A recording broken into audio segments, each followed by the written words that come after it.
In most cases, when we write our program, we are expecting that the user of our program will provide valid input values to our program in order for us or for our program to process the given time values properly and give us the right result we are expecting from our program. But this is not always the case. There are some instances that our user will accidentally give different values to our program, and then our program will crash or stop its normal execution because of invalid input values of our program.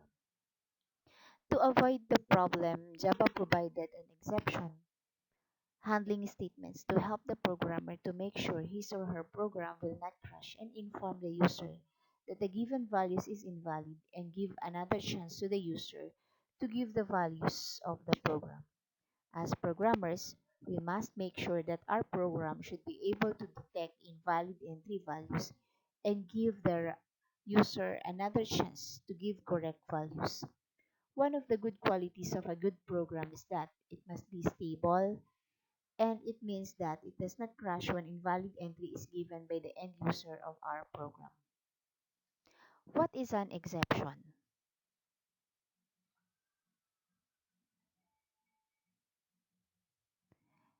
An exception is anything which interrupts the normal execution of the program. With an exception occurs, program processing terminates abnormally. In such cases, we get a system generated. We have different reasons for the occurrence of the program. One, opening an existing file. Number two, uh, network connection problem. Number three, invalid data entered. And number four, class file missing, which is supposed to be loaded and so on. We have different types of exception. One is to check exception, uncheck exception, the try and catch, multiple try and catch, finally block, custom exception, the nested try block, and Java throw keyword. Let us discuss them one by one. The check exception is an exception that occurs at a compile time. These are also called as compile time exception. If it is not handled or declared correctly in the program, it will give compilation error. And it has the following example: the class not found exception, the illegal access exception, no such field exception, and the end of file exception. Just take note of this, that the first word or first letter of the word should be capitalized. Next is unchecked exception. Runtime exception are also known as unchecked exception, as the compiler does not check whether the programmer has handled them or not. But it's the duty of the programmer to handle this exception and provided a safe exit. This exception need not be included in any method throws list because compiler does not check to see if a method handles a throw exceptions. These are the different example of unchecked exception: arithmetic exception, array index out of exception, null pointer exception, and negative array size exception. Take note again that the first letter of the word should be capitalized. Advantages of exception handling. Exception handling allows us to control the normal flow of the program by using exception handling in a program. It throws an exception whenever a calling method encounters an error, providing that the calling method takes care of that error. It also gives us the scope of organizing and differentiating between different error types of using a separate block of codes. This is done with the help of try and catch blocks. Exception can also help pinpoint the offending code, the code that throws an exception, together with the method in which it is defined by providing a stack trace of error, uh, exception error. The try and catch. Although try and catch, we already have discussed this in our previous lessons, but we will be uh, having a deeper discussion about this. Try and catch is a method that catches an exception using a combination of a try and catch keyword. A try and catch block is placed around the code that might generate an exception. Code within a try and catch block is referred to as protected code, and the syntax for using the try and catch look like this. Syntax of a try and catch. We have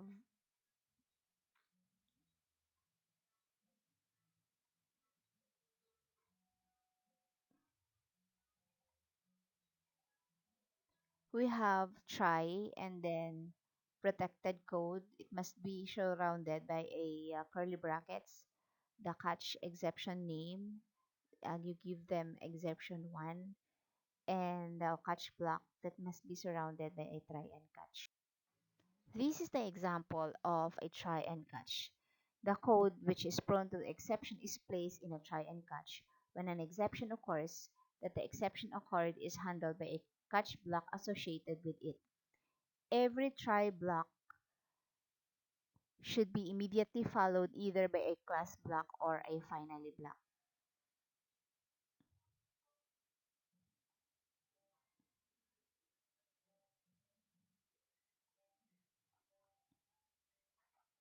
In this example, uh, the exception used was the multiple catch block. A try catch or a try block can be followed by a multiple catch blocks. The syntax for the multiple catch block looks like the following. We have the try, then the protected code, catch exception type, catch exception type 2, catch and exception type 3. Always remember that these they should be enclosed in curly brackets.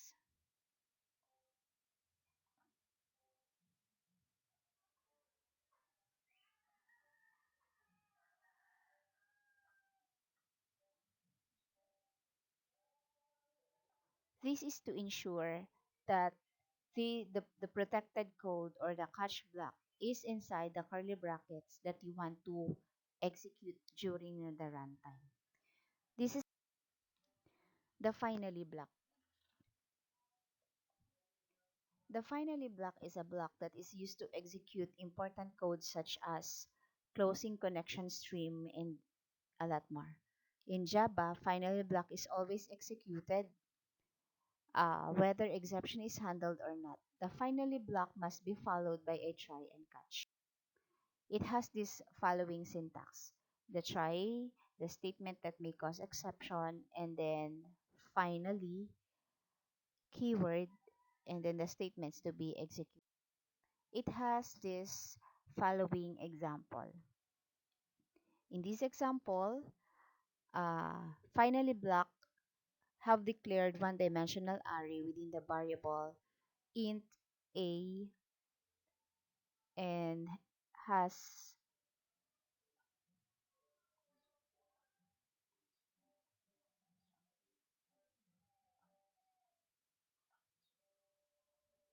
int a and has an element of 2 on it. After which we declare a try block to check our expression. In this case, we assign a variable a with 3 elements, which give us an error message. Array index out of bounds exception. And our program will execute the message on the screen out of try and finally is always executed. Message is being displayed on the screen. One of the solutions that I found when I assign one, it will not generate an error, but the variable array will give us 0 value in our variable a. For each try, take note of this. For each try block, there can be a 0 or more catch block, but only one finally block. The custom exception. Custom exception in Java are also known as user-defined exception. Most of the times when we are developing programs, we often feel I need to use our program or own exceptions. These exceptions are also known as custom exceptions or user-defined. We can create our own exception subclass simply by extending Java exception class. We can define a constructor for our exception subclass, not compulsory, and can be override to toString function to display our customized message on the catch. Although in this example, we haven't had discussed the the constructor and instantiation of a class. So we'll be having a separate discussion about. Next is the nested try block. The try statement can be nested another block of try. The nested try block is being used when a part of a block may cause another error. In case of inner try block does not have a catch handler for a particular exception, then the outer try is checked for match. The syntax for the nested try block. We have the try, the statements to be executed, another try, the statements to be executed, the catch, and another catch.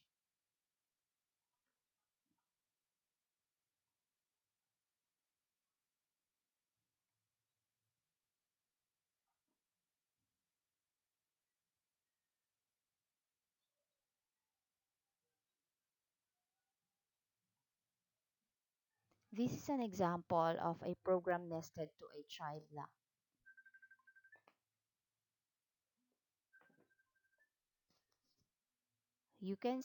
As you can see, the try has the following another try and a catch, and then it also use a finally. Important points to remember. If you do not explicitly use the try catch blocks in your program, Java will provide a default exception handler which will print the exception details on the terminal whenever exception occurs. The superclass throwable key overrides to the toString function to display error message in the form of string. While using multiple catch blocks, always make sure that exception subclasses comes before any of these superclasses, else you will get compile time error. In nested try catch, the inner try block uses its own catch block as well as the catch block of outer try if required. And lastly, only the object of throwable class of its subclasses can be thrown. The Java keyword. The Java throw keyword is used to explicitly throw an exception. Only object of throwable class or its subclasses can be thrown. Program execution stops on encountering throw statement and the closest catch statement is checked for matching type of exception. It has the following syntax.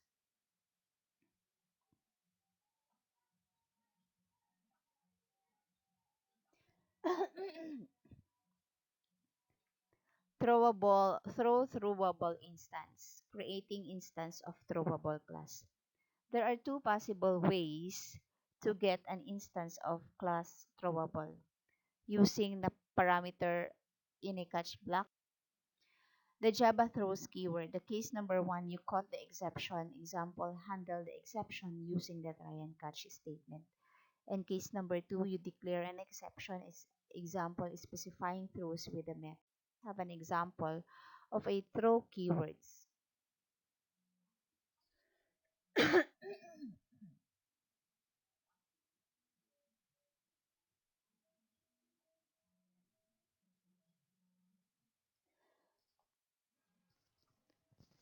We have an example for case number one. You handle the exception. In case you handle the exception, the code will execute that fine whether exception occurs during the program. And it is the example. Case number two, you declare the exception. In case you declare the exception of the if exception does not occur, the code will be executed fine. In case you declare the exception, if exception occurs, an exception will be thrown at runtime because throws does not handle the exception. What's the difference between the throw and throws in Java? Let's take note that if you are calling a method that declares an exception, you must either catch or declare the exception. For the throw, Java throw keyword is used to explicitly throw an exception.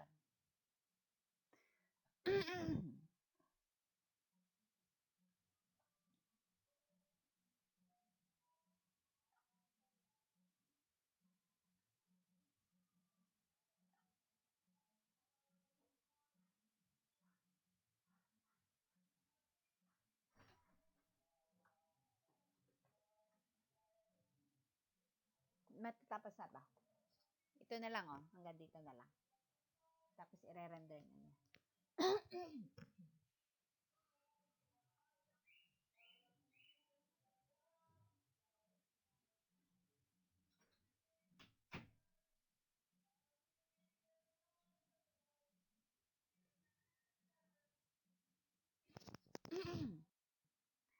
All right.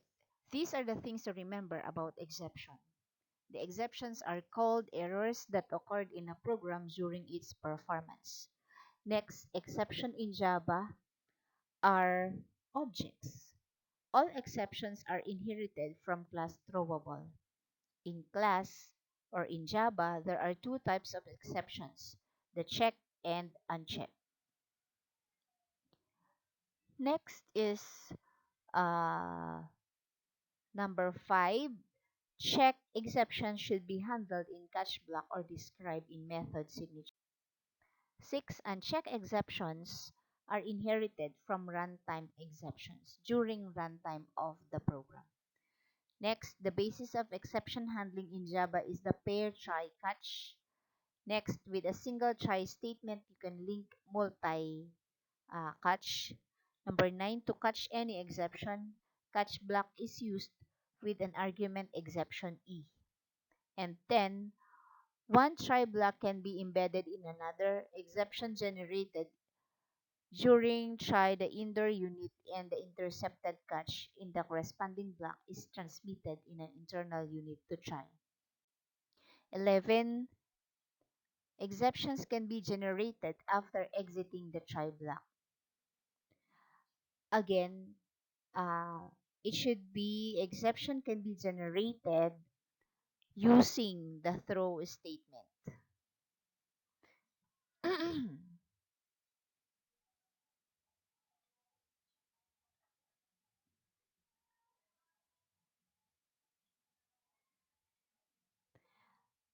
Remove this after exiting the try, but it should be uh, uh, it should be erase and use the throw statement. Number 12, finally is performed always after exiting the try. And number 13, finally made not in case of the system level exit or system exit in the try catch or in the try block. So those are the lessons for try again.